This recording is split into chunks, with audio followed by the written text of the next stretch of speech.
விடாது துரத்தும் மழை அப்படிங்கிற மாதிரி, மழை விட்டாலும் தூவானம் விடாது அப்படிம்பாங்களே, அதே மாதிரி இந்த டிஸ்கஷனுக்கு ஒரு முடிவில்லை அப்படிங்கிறத நம்மளால் உணர முடியுது. என்ன ஒரு காரணம் அப்படின்னா, ஃபேட்மேன் வந்து தன்னை வந்து தனக்கு ஒரு கிரெடிட் வேணும்னு அவர் முத்துவை பயன்படுத்தினார். அது வெளியில் பண்ணிட்டு இருந்தார்.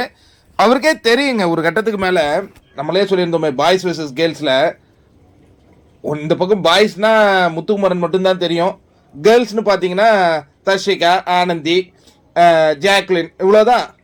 அதுக்கப்புறம் தான் இந்த கேம் வந்து மாறுது, கலர்ஃபுல் மாறுது.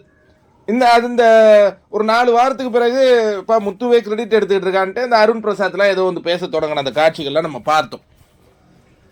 இங்கே என்ன நடந்துச்சுன்னா, இப்போ முத்து என்ன கேட்குறாருன்னா, அந்த பிஆர்னு நீங்கள் சொன்னது வந்து எனக்கு உண்மையாலே கஷ்டமாக தான் இருந்தது. நான் என்ன நினச்சிக்கிட்டேன்னா, நீங்கள் உள்ளே வந்து இப்போ என்ன வந்து தர்ஷா குப்தா உள்ளே வந்தானே கேட்டாங்க, அந்த இஞ்சி இடிக்கிறது அந்த விஷயத்தை என்ன பின்னாடி பேசுறீங்களேன்னு கேட்டாங்க. அதுக்கப்புறம் ரியா கூட கேட்டாங்க, வர்ஷினி கூட கேட்டாங்க.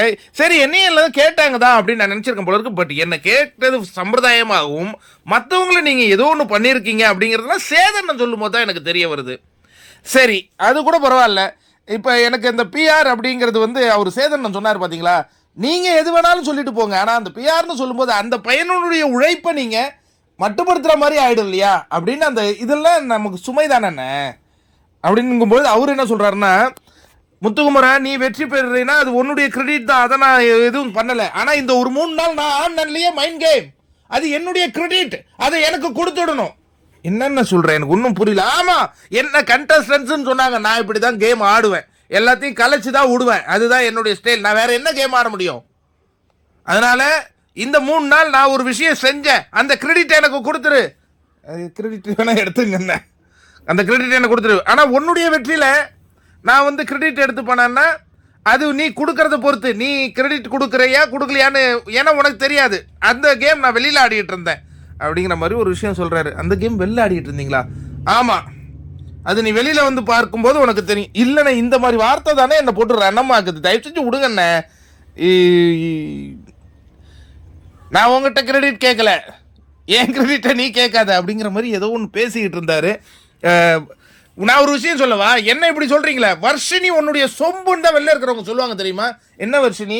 ஆமாம், நான் வெளில போனேன்னா நான் நிறைய வீடியோ போட்டு நான் இது பண்ணுவேன், அதில் வந்து சொல்லுவாங்க.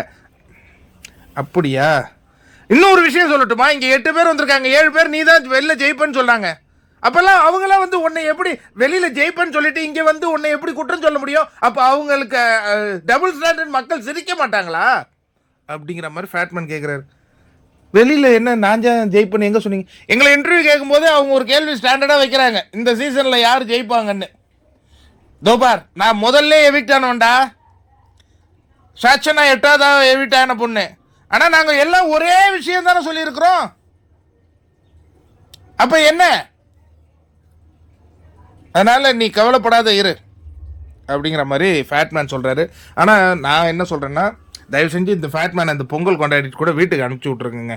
அவர் வந்து போய் வீட்டில் சந்தோஷமாக இருக்கட்டும், அவருக்கு அந்த ஸ்பேஸில் போய் ஜாலியாக பேசிக்கிட்டு இருப்பார்.